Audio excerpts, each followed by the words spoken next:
One simple movement that researchers use in clinics around the world as one of the clearest windows into how well your body is actually aging, especially once you're past 60 or 70. I want to tell you something honest right from the start, before we even get into the numbers. I'm not going to claim that one exercise alone reverses aging, or that doing this single movement magically erases decades of change. That kind of promise sells well, but it isn't true, and you deserve better than an exaggerated headline. What I can tell you, with real research behind it, is that this specific movement is one of the most studied, most accessible, and most directly tied to your independence of anything researchers have looked at.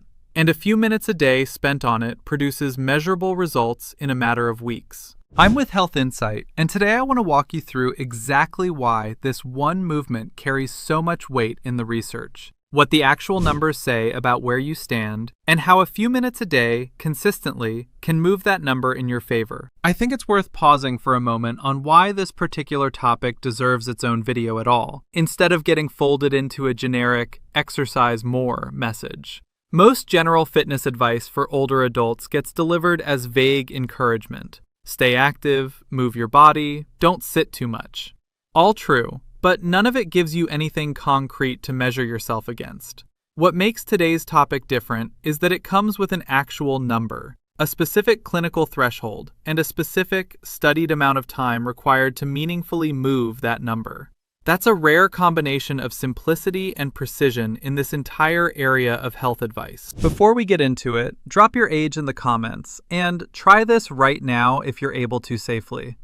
Stand up from your chair, no hands, then sit back down. How did that feel? Was it effortless, slightly harder than you expected, or genuinely difficult? I read every comment, and your answer helps me understand exactly who's watching, and it might help you notice something about your own body you hadn't consciously registered before this exact moment. Let's start with what this movement actually is, in clinical terms. It's called the sit-to-stand test, and in its most common form, you sit in a sturdy chair, arms crossed over your chest, and you stand up fully, then sit back down, as many times as you can in 30 seconds.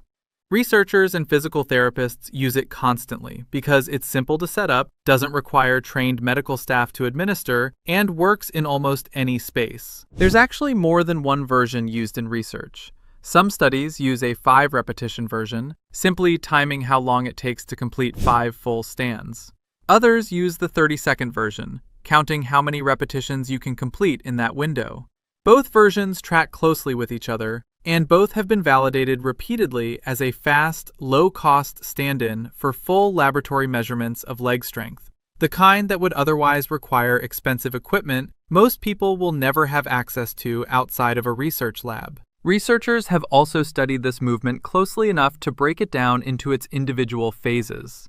The concentric phase, where your muscles shorten as you push up to standing, and the eccentric phase, where they lengthen with control as you lower back down. Both phases turn out to matter. Some research has specifically looked at the velocity of each phase separately, finding that how quickly and smoothly someone can both rise and lower themselves carries useful information beyond simply counting total repetitions. In practical terms, this means the quality of how you lower yourself back into the chair, not just how many times you stand up, is itself a meaningful part of what's being measured and what's worth practicing with control. Here's why it matters so much. Standard assessments of physical function in older adults commonly involve walking speed, balance, and grip strength. But the repeated chair rise movement consistently shows up alongside those as one of the core measures researchers rely on to understand someone's functional aging. That's because this one movement quietly demands several things from your body at once: leg strength, core stability, balance, and coordination, all in a single repeatable action. Think about how often you actually do this movement in real life without thinking about it. Getting up from the dinner table, standing up from the toilet, getting out of your car, getting up off the couch to answer the door. This isn't an abstract gym exercise. It's one of the most frequently repeated movements in daily independent living, which is exactly why researchers treat it as such a meaningful predictor. Most people do some version of this movement dozens of times a day without ever consciously registering it as exercise at all. That's actually part of why it makes such a powerful early warning sign. Because it's so deeply embedded in daily life, a decline in this specific ability tends to show up as a felt difficulty in ordinary moments, long before someone would think to mention it to a doctor as a symptom worth raising. Here's the number that makes this concrete. Lower extremity strength directly correlates with the ability to perform activities of daily living, including rising from chairs, toilets, and beds. And research has found that performance on this test strongly predicts functional independence in older adults. In other words, this isn't just measuring leg strength for its own sake. It's measuring your ability to keep living life on your own terms. This particular detail is worth sitting with for a moment. Independence in everyday conversation often gets talked about as something abstract, almost philosophical. Dignity, autonomy, not being a burden. But underneath that conversation, in the actual research, independence frequently comes down to a handful of very concrete physical capacities, and the ability to get yourself up off a low surface without assistance sits right near the top of that list. This single test is, in a very real sense, a measurement of dignity, expressed as a number you can track over time. Now here's the number that should genuinely get your attention. The one worth remembering above everything else in this video. Fewer than 8 to 10 repetitions in 30 seconds for older adults indicates a high risk of falling, serious enough that it calls for immediate fall prevention attention.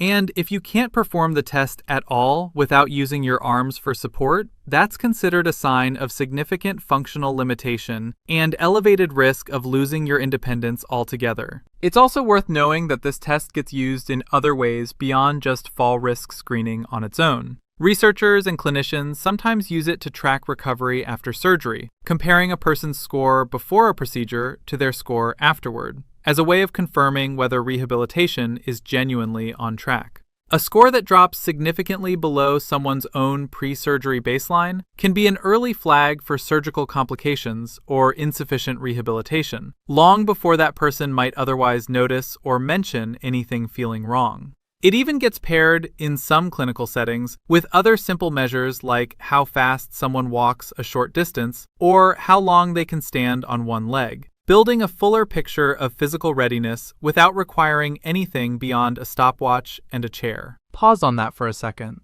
This isn't a vague fitness score. It's a specific, countable number with a specific clinical threshold attached to it, sitting right there in your own living room, completely free to check. Let's talk about why falls specifically make this so important. According to the CDC, older adults report 36 million falls every single year in this country. 3 million of those result in emergency room visits, and 32,000 of those falls are fatal. Behind almost every one of those numbers is some combination of weaker leg strength, slower reaction time, and reduced balance. The exact combination this one simple test is designed to catch early, often years before a fall actually happens. What makes this especially worth paying attention to is the direction of cause and effect. A fall isn't usually the first sign that something has changed. It's frequently the eventual result of a gradual decline that's been building quietly for months or years beforehand. The same gradual decline this 30-second test is specifically built to flag while there's still plenty of time to do something about it. Catching this early, through a free test you can do in your own living room, is a meaningfully different position to be in than discovering the same decline through an actual fall and an emergency room visit. Now, I want to be completely honest with you about something, because I promised you the real research, not an oversimplified miracle.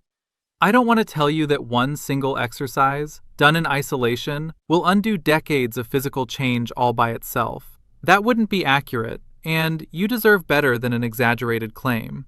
The full research picture on mobility in older adults points to combined training, Things like walking, resistance exercise, and balance work together as the gold standard for the broadest possible improvement. For example, research following older adults with mobility limitations found that completing 2 structured training sessions a week, combining aerobic walking with resistance exercise and a bit of balance and flexibility work, improved walking speed and delayed the onset of mobility disability over time.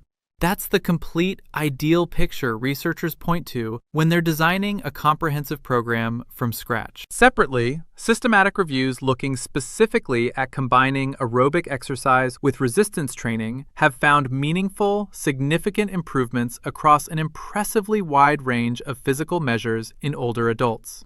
Upper and lower body strength, dynamic balance, fall risk itself, general mobility, walking pattern, agility, and flexibility. When researchers compared this combined approach to aerobic exercise or resistance training done separately, the combination consistently came out ahead for several specific outcomes, including walking speed and lower limb strength. But here's why the sit-to-stand movement specifically deserves the spotlight in this video. Among everything researchers have studied, it's one of the simplest, most accessible, single movements that reliably builds the exact strength most directly tied to fall risk and independence. And it requires absolutely no equipment, no gym membership, and no special clothing. It's the most practical place to start, even if it's not the entire complete picture on its own.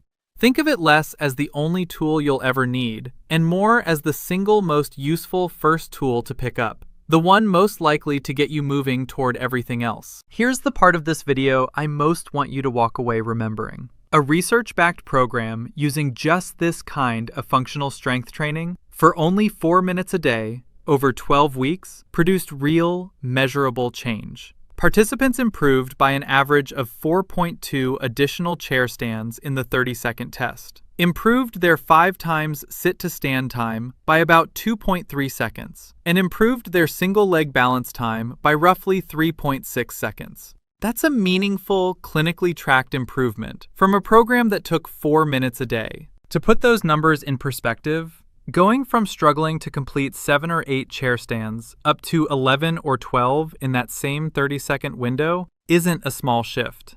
That's the difference between sitting right at the fall risk threshold researchers worry about and sitting comfortably above it.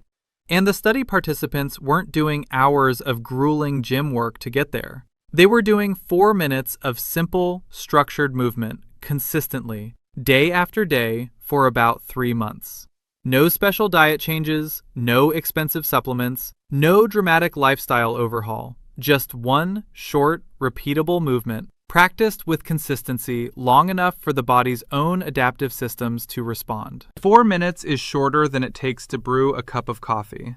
That's genuinely the time commitment behind those numbers, not a typo and not a marketing exaggeration. So let's talk about how to actually do this safely, starting from wherever you are today. If you're working with any balance concerns, a recent fall, or a diagnosed joint or heart condition, please talk to your doctor or a physical therapist before starting any new exercise routine, including this one.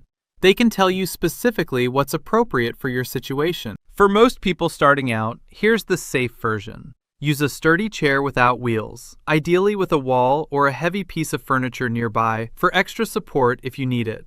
Sit toward the front edge of the chair, feet flat on the floor, roughly shoulder width apart. Lean slightly forward from your hips and push through your heels to stand all the way up. Then lower yourself back down with control rather than dropping into the seat. If standing without your hands feels too difficult right now, that's completely fine. Use your hands on your thighs or the chair arms to assist, and work toward needing that support less over time.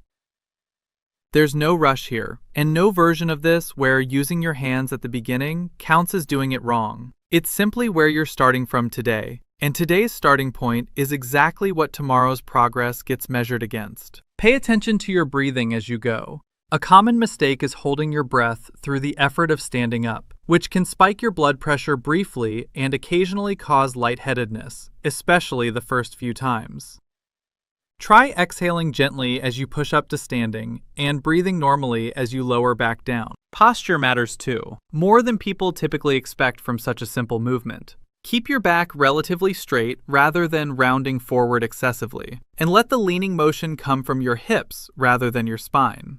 If you notice your knees caving inward as you stand, try consciously pushing them outward, in line with your feet, which helps protect your knee joints over repeated practice, and tends to engage the right muscles more effectively in your hips and thighs. None of this needs to be perfect on day one. These are simply details worth gradually paying more attention to as the basic movement itself starts to feel more familiar and automatic. Start with whatever number feels manageable, even if that's only 2 or 3 repetitions, and build from there at your own pace. The research showing real improvement happened with a program lasting only a matter of minutes a day, not hours, which means consistency matters far more here than intensity. Doing 3 repetitions every single day will likely serve you better over a few months than doing 20 repetitions once and then skipping the rest of the week out of soreness or discouragement. Let me bring this together with someone I'll describe simply, without using a name, because the pattern shows up again and again. A man in his early 80s had quietly started avoiding low chairs and soft couches at family gatherings, always making sure to claim the firm dining chair early without ever really explaining why to anyone. He'd noticed, privately, that getting up from anything low had started to feel like a genuine effort, something that used to be completely automatic. He didn't think of it as a medical issue. It simply felt like an embarrassing inconvenience he'd quietly engineered his life around, the same way someone might avoid a street with a pothole rather than getting it fixed. Over time, this small accommodation expanded without him fully noticing. He stopped sitting on the floor to play with his grandchildren, started taking the elevator instead of 2 flights of stairs he used to climb without thinking, and began politely declining the lower, more comfortable armchair whenever he visited friends. A family member happened to mention this exact test to him after watching something similar online, and, out of curiosity more than concern, he tried it. He managed 6 repetitions in 30 seconds, comfortably under the threshold researchers consider a fall risk warning sign. That number was the wake-up call the avoidance itself never quite delivered. 6 repetitions, sitting right there in black and white, was harder to quietly explain away than a vague sense that chairs felt a little harder to get up from lately. He started with the simple version of this exercise, using his hands for support at first, doing it for just a few minutes most mornings. Within 2 months, he was doing it without his hands. Within 3, the dining chair stopped being a strategic choice and went back to being just a chair. His family didn't see a dramatic transformation. They saw him simply stop quietly avoiding the couch. I want to speak to you directly for a moment. If you tried this test at the start of this video and the number surprised you, in either direction, I don't want you to spiral into worry, and I don't want you to dismiss it either. A low number today is information, not a verdict, and it's something this kind of simple, consistent practice has a real, researched ability to change. A high number today is genuinely worth celebrating, and a good reason to keep doing exactly what you're already doing. There's a particular kind of quiet relief in finally having an actual number instead of a vague worry. Vague worry tends to just sit there, unresolved, sometimes for years, the way that man's avoidance of low chairs sat unresolved long before anyone gave it a name.